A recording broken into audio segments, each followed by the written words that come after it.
The morning sun cast long shadows across the military training ground as Sarah Martinez adjusted her gear one final time. She could feel the eyes of her fellow recruits boring into her back, their whispered comments carrying on the desert wind. At 19, she was younger than most, smaller than all, and unfortunately, the daughter of a decorated general who had made too many enemies in his rise to power. The obstacle course stretched before them like a serpent of steel and concrete, designed to break spirits before it built soldiers. Sarah had run it dozens of times in the past month, always finishing last, always earning the sneers of Sergeant Rodriguez, who seemed to take personal pleasure in her failures. Today felt different, though. Something in the air made her skin prickle with anticipation. "Martinez," Rodriguez's voice boomed across the training yard. "Since you're so eager to embarrass your family name again, why don't you lead us off today?" The other recruits chuckled, some shaking their heads in mock sympathy. Private Johnson, a mountain of a man from Texas, made a show of checking his watch. "Might as well time how long it takes her to quit this time," he muttered loud enough for everyone to hear. Sarah said nothing, simply walked to the starting line and crouched into position.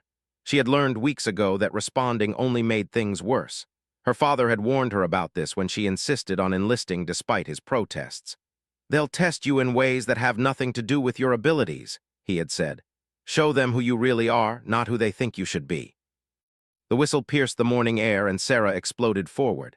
The first obstacle was a 20-foot rope climb, the rope rough and unforgiving against her palms. She attacked it with a fury that surprised even herself, her small frame working to her advantage as she scaled it faster than she ever had before. Behind her, she could hear Rodriguez shouting instructions to the other recruits, but his voice seemed distant, unimportant. The crawl section came next, 100 yards of mud and barbed wire that had torn her uniform to shreds every previous attempt. This time, she moved like water, finding spaces between the obstacles that others missed, her body seeming to flow rather than fight against the course. When she emerged from the other end, her uniform was dirty but intact, and for the first time in weeks, she was ahead of the pack. The wall climb should have been her downfall. At barely 5 feet 4 inches, she had never been able to reach the top without help. But today, she approached it differently, using the techniques she had studied in the base library during her lonely evenings. She found finger holds others ignored, used her legs to push rather than just her arms to pull, and suddenly she was over the top, dropping to the ground with cat-like grace. By the time she reached the final sprint to the finish line, Sarah had opened up a commanding lead. Her lungs burned and her legs felt like rubber, but she pushed harder than she ever had before. The finish line rushed toward her, and as she crossed it, she heard something she had never heard before: silence. Complete, stunned silence from the other recruits. Rodriguez stood with his stopwatch in hand, staring at the display as if it had malfunctioned. He looked up at Sarah, then back down at the watch, his face cycling through confusion, disbelief, and finally something that might have been respect. "Martinez," he said slowly, "that was the fastest time we've recorded this month. Faster than Johnson, faster than Williams, faster than anyone." The silence stretched on until Private Chen, a quiet recruit from California, started clapping slowly. Others joined in, tentatively at first, then with growing enthusiasm. Sarah stood there, still breathing hard, not quite believing what had just happened. For the first time since arriving at basic training, the looks she was receiving weren't filled with mockery or dismissal. But even as she basked in this moment of triumph, Sarah noticed something else. Standing in the shade of the administrative building, barely visible among the shadows, was a figure in dress uniform. A colonel, distinguished by the eagle insignia on his collar, was watching her intently. Even from this distance, she could see something in his posture that spoke of recognition, of knowledge that went beyond what had just transpired on the obstacle course. The colonel remained there for another moment, observing, then turned and walked away, his movement deliberate and purposeful. Sarah felt a chill that had nothing to do with the morning air. Something told her that her performance today had been noted by more than just her immediate superiors, and that this attention might not be entirely welcome. As the other recruits finished the course, their previous disdain replaced by grudging curiosity, Sarah tried to shake the feeling that she had just crossed more than a finish line. She had the distinct impression that she had crossed some invisible threshold, one that would change everything about her time in the military. Rodriguez approached her as the group began to disperse for the next training exercise. "Good run today, Martinez," he said, his voice lacking its usual edge. "Real good run." But even as he spoke the words of praise she had longed to hear, Sarah noticed his eyes kept drifting toward the building where the colonel had been standing. "Thank you, Sergeant," she replied, maintaining the respectful tone that had been drilled into her since day one. But inside, questions were multiplying. Why had today been different? What had changed to allow her to perform at a level she had never reached before? And most importantly, who was the colonel, and why had her performance captured his attention so completely? The rest of the morning passed in a blur of standard training exercises, but Sarah found it impossible to concentrate. She kept thinking about the way the colonel had watched her, the intensity of his gaze, and the deliberate way he had departed once the obstacle course was complete.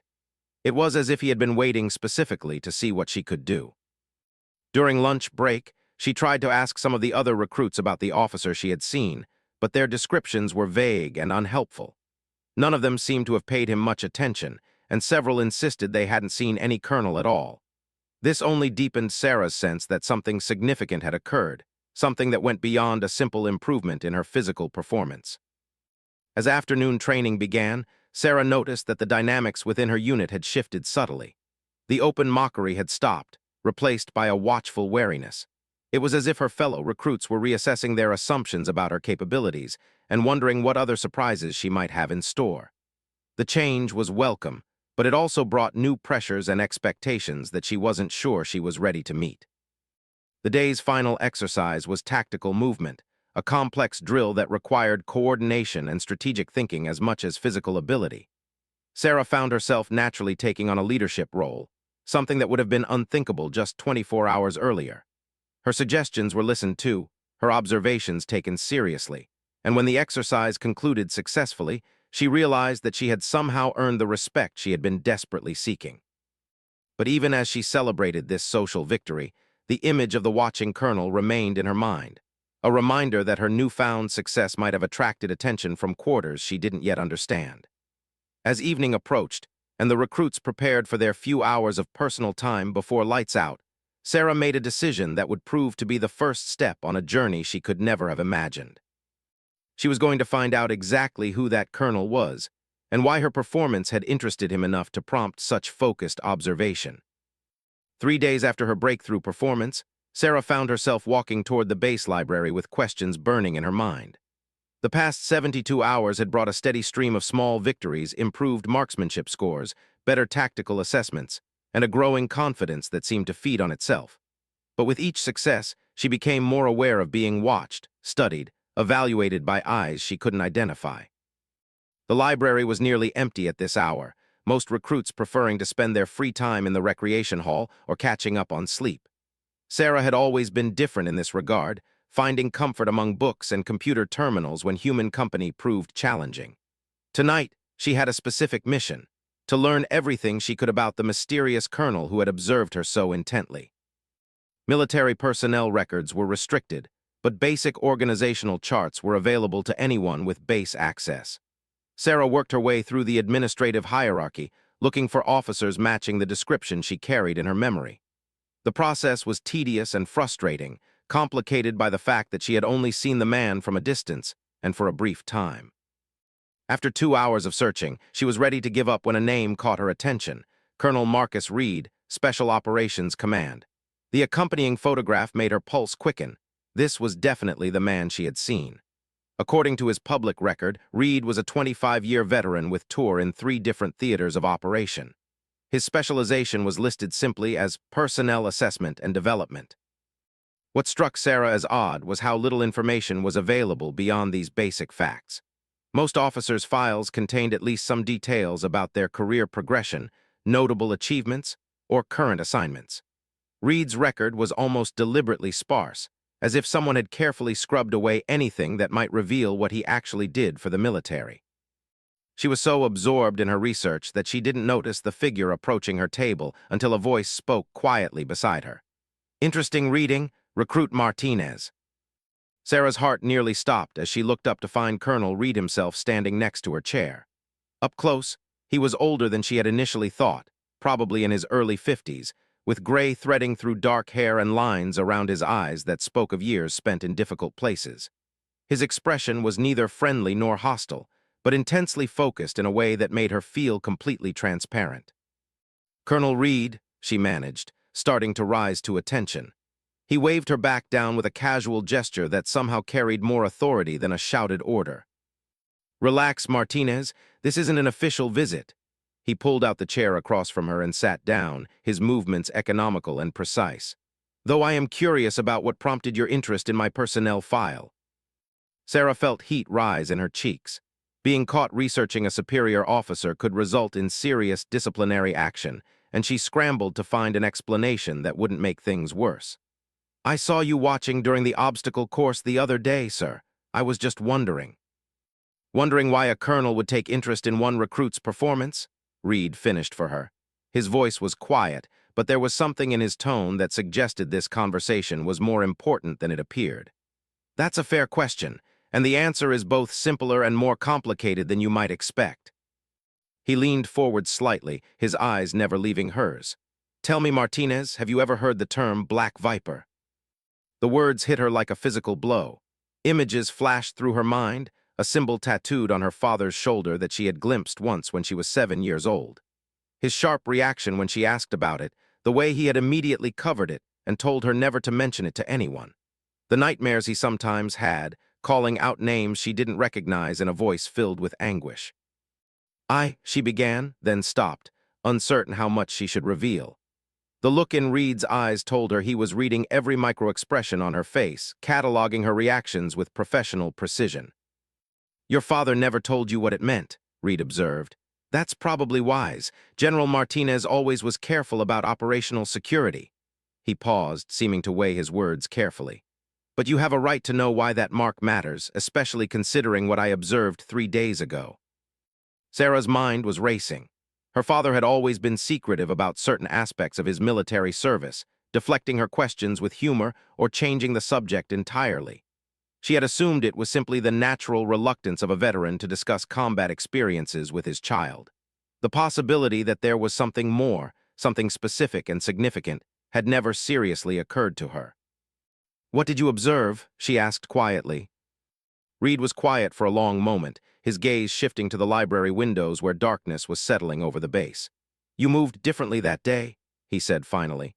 Not just faster or more efficiently differently, like you were accessing abilities you didn't know you possessed. He looked back at her. That kind of sudden, dramatic improvement in performance doesn't happen by accident, Martinez. It happens when certain genetic markers are activated by specific stimuli.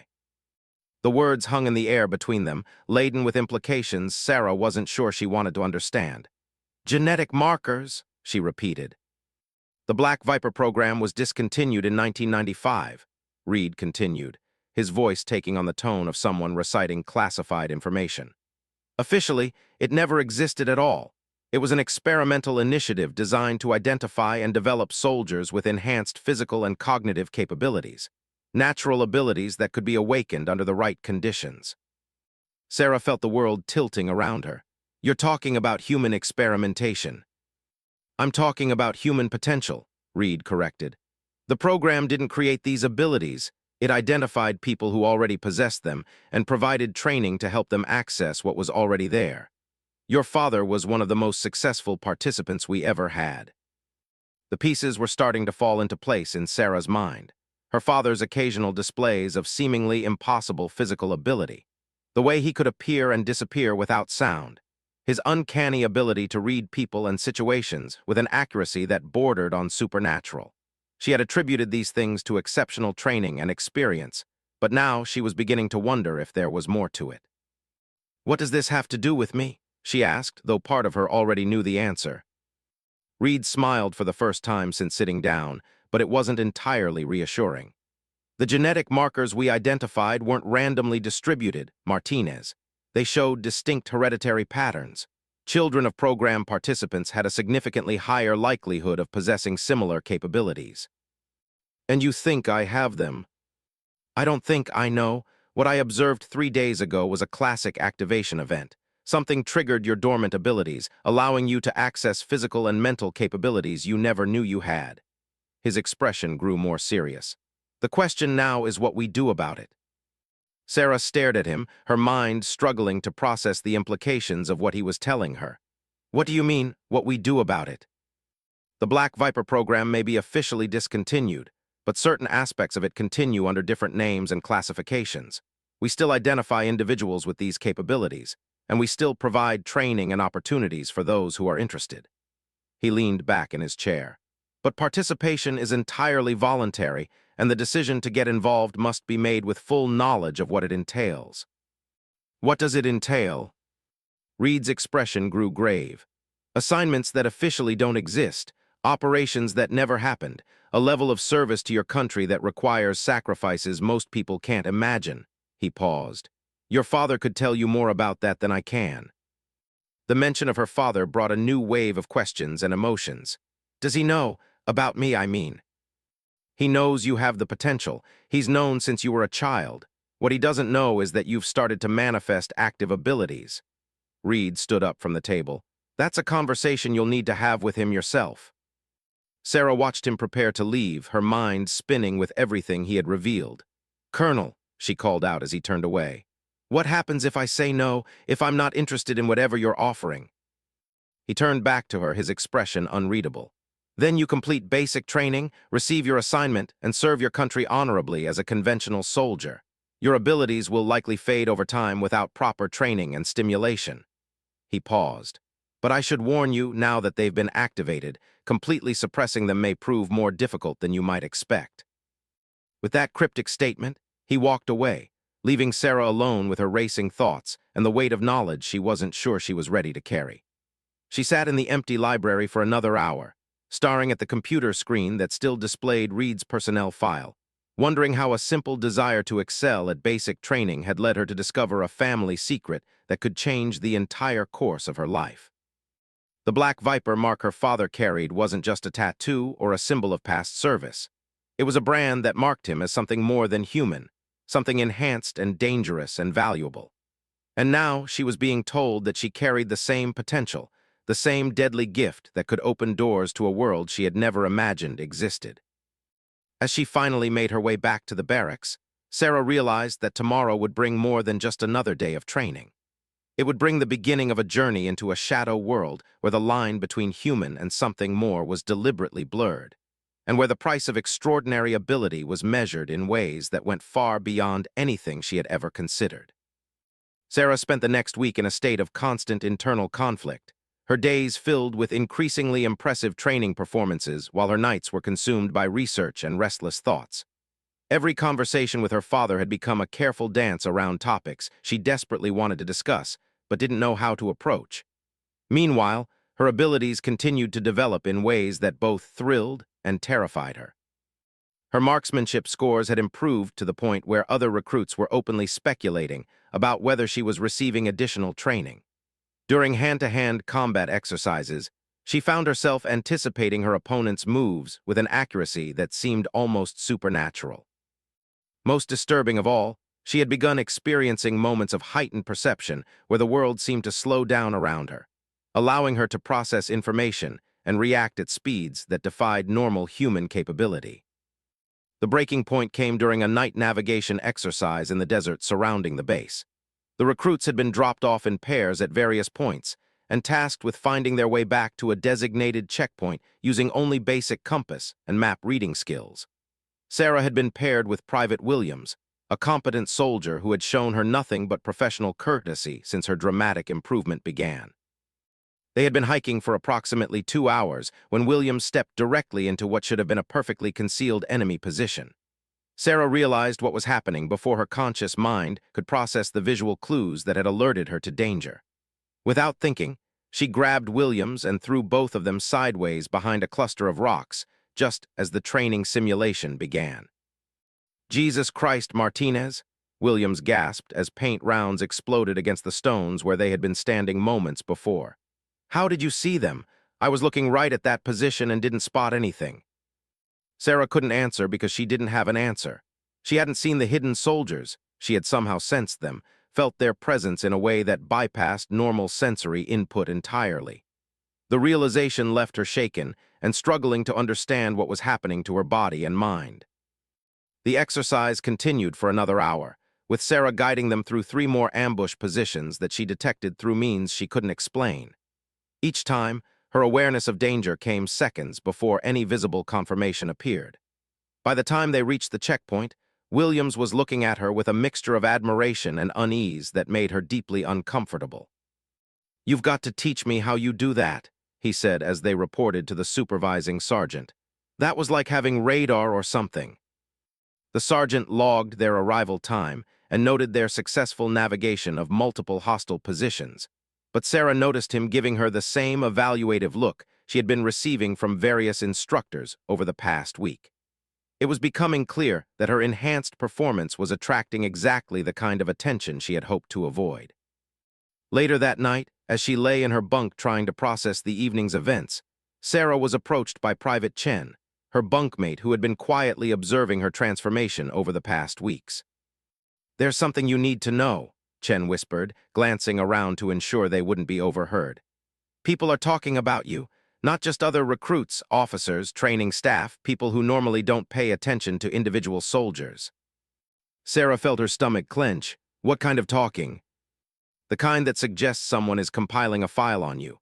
I heard Sergeant Rodriguez on the phone yesterday, describing your performance in detail to someone he kept calling, sir, in a tone I've never heard from him before." Chen's expression was serious. "Whatever's happening with you, it's got the attention of people way above our pay grade." The confirmation of what Sarah had already suspected sent a chill through her. She had hoped that her improvements might be attributed to natural development or extra effort, but it was becoming clear that the nature of her enhancement was too dramatic and too sudden to be explained by conventional means. The next morning brought an unexpected summons to report to Colonel Reed's office. Sarah had been expecting this meeting since their encounter in the library, but facing the reality of it made her mouth dry and her palms sweat. She had spent hours rehearsing what she wanted to say, what questions she needed to ask, but as she knocked on his door, all of her preparation evaporated. "Enter," came Reed's voice from within. Sarah stepped into an office that was surprisingly sparse, containing only the minimum furniture required for functionality and a few framed photographs that she couldn't see clearly from her position near the door. "Sit down, Martinez." Reed gestured to a chair across from his desk without looking up from the file he was reviewing. "I assume you've been thinking about our previous conversation." "Yes, sir." Sarah's voice came out steadier than she had expected. "I have questions." "I imagine you do." He closed the file and looked at her directly. "Let's start with the most important one. Are you ready to learn what you really are?" The blunt question caught her off guard. "What I really am?" Reed opened a desk drawer and withdrew a small device that looked like a modified medical scanner. "This will measure certain biomarkers that indicate the presence and activity level of the genetic modifications we discussed. The scan is completely harmless, but the results will tell us definitively whether your recent performance improvements are natural or enhanced." Sarah stared at the device, understanding that whatever it revealed would determine the trajectory of her entire future.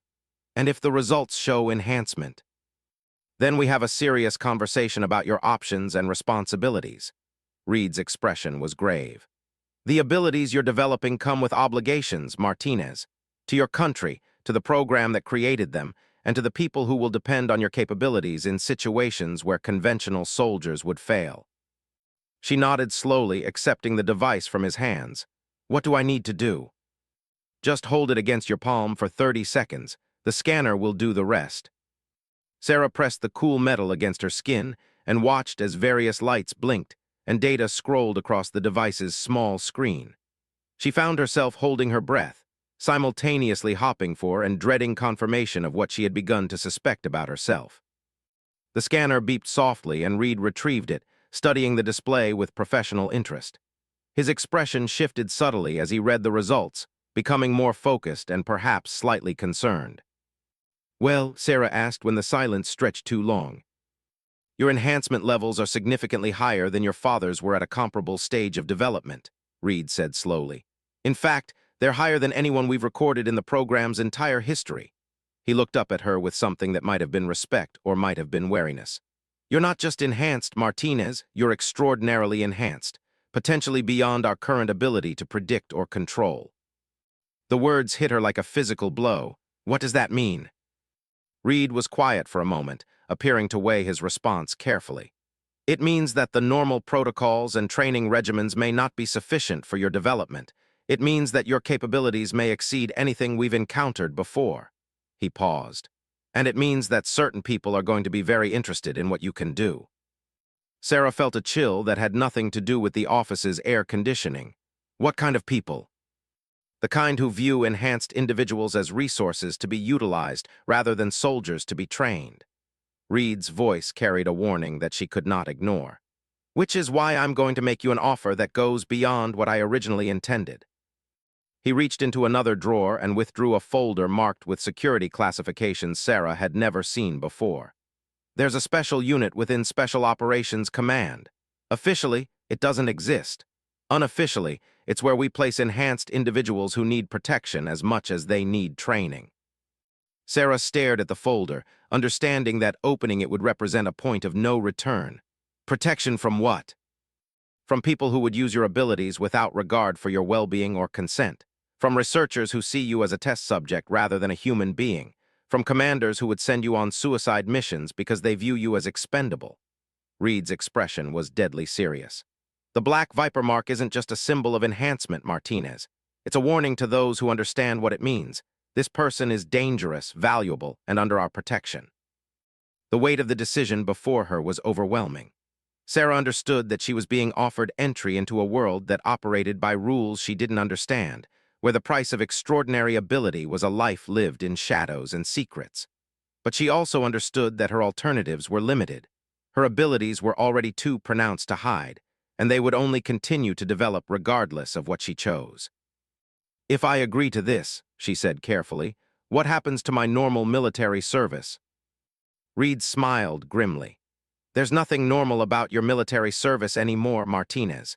The question is whether you want to shape how your abilities are used, or whether you want to let others make that decision for you." Sarah looked at the folder in his hands, knowing that her answer would determine not just her own future, but potentially the futures of others like her who might come after. The girl who had struggled through basic training just weeks ago was gone, replaced by something stronger and more dangerous than she had ever imagined possible.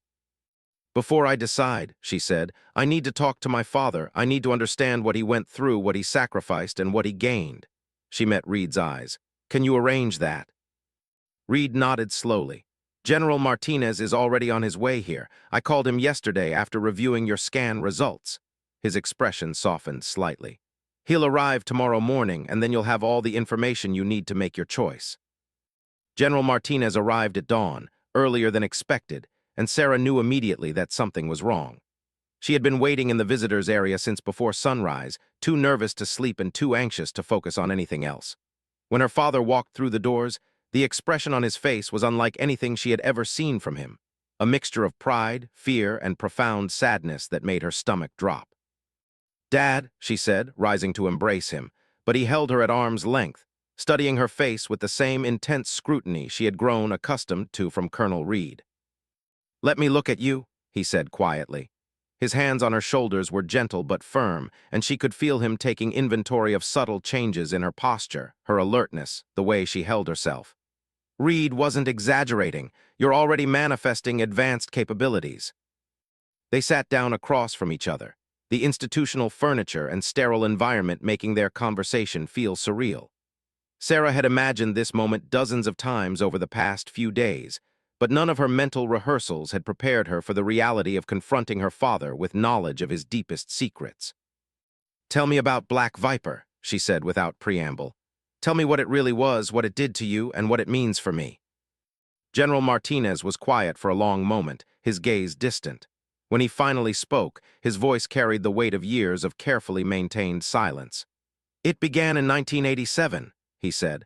"The Cold War was still ongoing, and military leadership was desperate for any advantage that could tip the balance in our favor.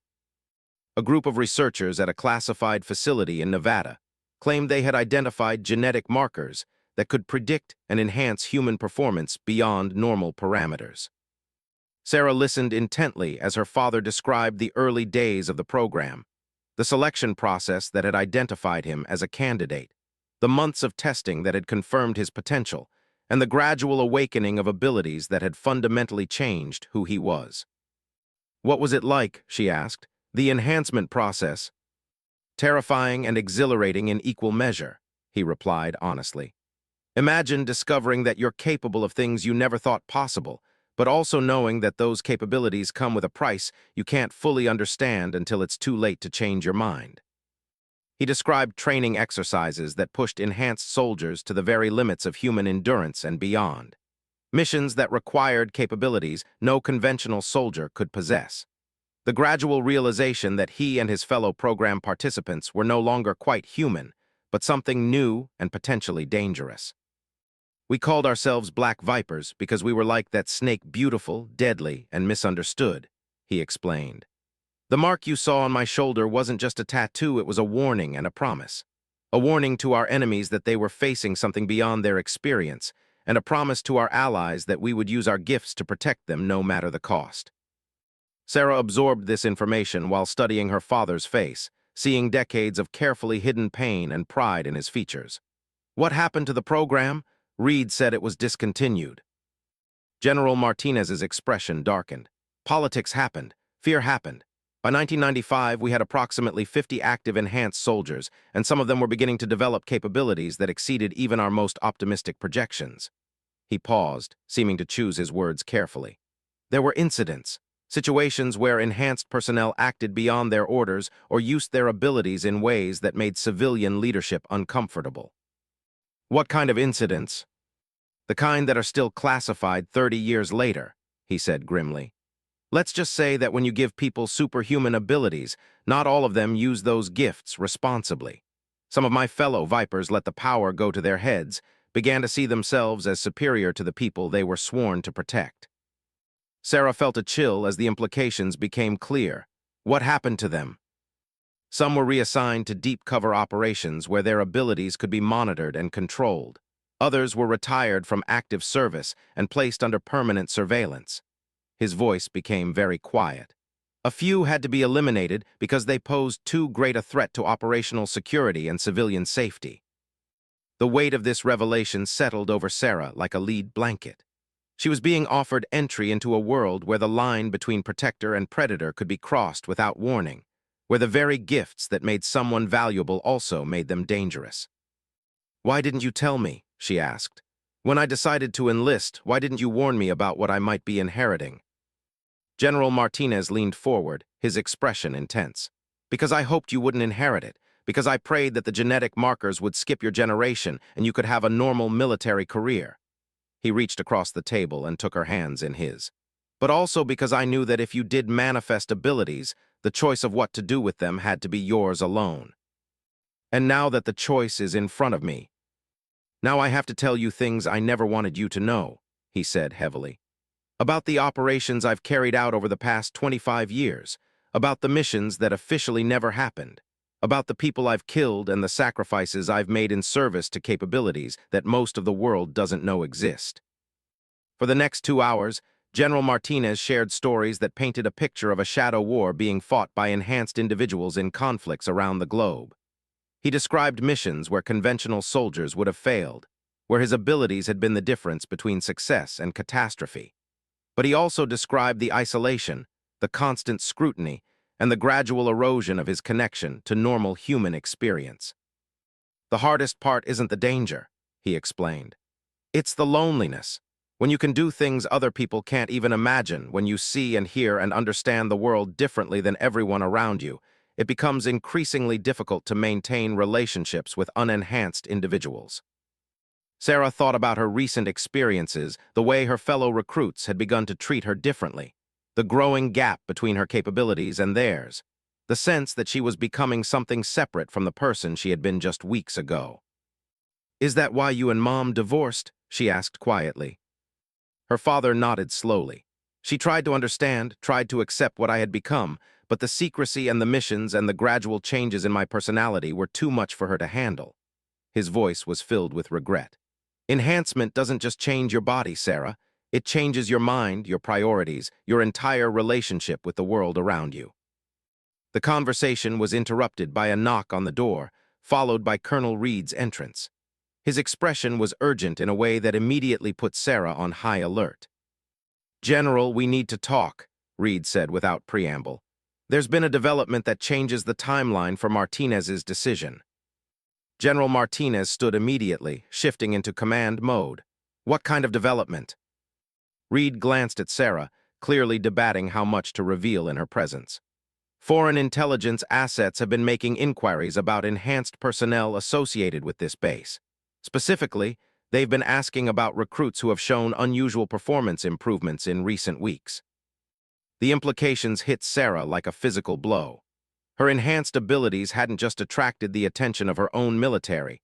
They had somehow come to the notice of hostile intelligence services who might view her as either an asset to be recruited or a threat to be eliminated. How do they know? She asked. Enhanced individuals create distinctive patterns when they use their abilities, Reed explained grimly. If you know what to look for, those patterns can be detected and analyzed from considerable distances. Your recent training performances have been monitored by multiple intelligence services, and some of them have drawn accurate conclusions about what they're observing. General Martinez's expression had gone hard and dangerous. What are you recommending? Immediate extraction to a secure facility where we can complete her evaluation and training without external interference, Reed replied. The window for keeping this quiet is closing rapidly. Sarah looked between the two men, understanding that the leisurely decision-making process she had been promised was no longer available. Forces beyond her control were already moving, and her choice was being reduced to acceptance of protection or exposure to dangers she couldn't fully comprehend. How long do I have to decide? She asked. Reed checked his watch. Transport arrives in 6 hours. If you're not on it, we'll have to implement contingency protocols that may not be in your best interests. The threat was delivered politely, but was unmistakable nonetheless. Sarah realized that her window of agency was closing rapidly, and whatever decision she made in the next few hours would determine not just her immediate future, but the entire trajectory of her life. She looked at her father, seeing in his eyes the accumulated weight of 25 years of similar decisions, each one carrying consequences he could never have foreseen. What would you do? She asked. I would choose protection over exposure, he said without hesitation. I would choose training over ignorance, and I would choose to shape how my abilities are used rather than letting others make that decision for me. He paused. But most importantly, I would trust the people who understand what you're becoming better than you do yourself. Sarah nodded slowly, feeling the last vestiges of her old life falling away like a snake shedding its skin. Then I guess we have preparations to make. The helicopter ride to the classified facility took 3 hours, crossing terrain that seemed deliberately chosen for its remoteness and inhospitability. Sarah sat in silence for most of the journey, watching the landscape change from desert scrub to mountainous forest, processing the enormity of what she had committed herself to. Colonel Reed sat across from her, occasionally making cryptic radio communications with their destination, while her father had remained behind to handle the official paperwork that would explain her sudden departure from basic training. As they approached their destination, Reed handed her a tablet containing briefing materials she was expected to review before arrival. The facility was designated simply as Site 7 and appeared to be a combination research center, training facility, and secure housing for enhanced personnel. What caught Sarah's attention immediately were the photographs of other residents, men and women of various ages, whose eyes held the same intense focus she was beginning to recognize in herself. How many of us are there? She asked, looking up from the tablet. Currently active, about 30 worldwide, Reed replied. But that includes first, second, and third generation enhanced individuals. You're part of what we're calling the fourth generation children of program participants who have manifested abilities naturally rather than through artificial enhancement. Sarah studied the faces on the screen more closely, noting that several appeared to be around her own age. Are all of them children of original program participants? Most but not all. We've discovered that the genetic markers can occasionally appear spontaneously in unrelated individuals. Reed's expression grew more serious. What makes your case particularly significant is the strength of your manifestation. Most fourth-generation individuals develop moderate enhancements, improved reflexes, enhanced pattern recognition, slightly better physical capabilities. Your test results suggest something much more dramatic. The helicopter began its descent toward a landing pad that appeared to be carved directly into the side of a mountain. Sarah could see various buildings connected by covered walkways. the entire complex designed to be virtually invisible from aerial surveillance. As they touched down, she noticed armed guards taking positions around the landing area, not threatening, but clearly prepared for any eventuality. "Welcome to your new home," Reed said as they disembarked. "For the next 6 months, this is where you'll live, train, and learn what it really means to be enhanced." The facility's interior was a stark contrast to its austere exterior. Advanced technology was seamlessly integrated into comfortable living spaces, creating an environment that felt more like a high-end university campus than a military installation. Sarah was introduced to Dr. Alina Vasquez, the facility's chief researcher, who would oversee her evaluation and development. "We've been monitoring your progress for the past week," Dr. Vasquez explained as she led Sarah through the orientation process. "Your enhancement appears to be manifesting in multiple domains simultaneously: physical capability, sensory acuity, cognitive processing speed, and what we call tactical intuition. That combination is extraordinarily rare." Sarah's first week at Site 7 was a blur of testing, evaluation, and gradual introduction to the other residents. She met Marcus, a second-generation enhanced individual whose father had been part of her dad's original unit. She trained with Angela, whose spontaneous enhancement had manifested during a deployment in Afghanistan 3 years earlier. She learned from David, a third generation whose abilities had been carefully developed from childhood. Each of these individuals had their own story of discovery, struggle, and eventual acceptance of their nature. But what struck Sarah most was their obvious dedication to using their abilities responsibly. Their understanding that their enhanced capabilities came with corresponding obligations to protect those who couldn't protect themselves. Her training regimen was unlike anything she had experienced in basic military preparation. Physical conditioning that pushed her body to its absolute limits, while teaching her to access capabilities she was still discovering.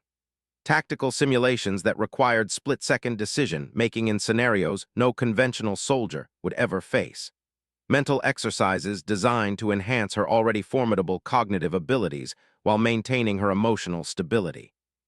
But perhaps most importantly, she received ethical training that emphasized the moral responsibilities that came with enhanced abilities. She learned about the enhanced individuals who had gone rogue, who had used their gifts for personal gain or selfish purposes. She studied case histories of missions where enhanced personnel had made the difference between success and catastrophe. She began to understand that being enhanced wasn't just about having superior abilities. It was about becoming part of a very small group of people who stood between civilization and threats that conventional forces couldn't handle. 3 months into her training, Sarah participated in her first operational simulation, a complex scenario involving the rescue of hostages from a heavily fortified position. Working alongside Marcus and Angela, she found herself naturally falling into a leadership role, coordinating their enhanced abilities to achieve objectives that would have been impossible for conventional forces. "You have good instincts," Marcus told her after the exercise. "Your father would be proud of how quickly you're developing tactical judgment to match your physical capabilities." That evening, Sarah was summoned to Dr. Vasquez's office for her quarterly evaluation. The results were both encouraging and sobering.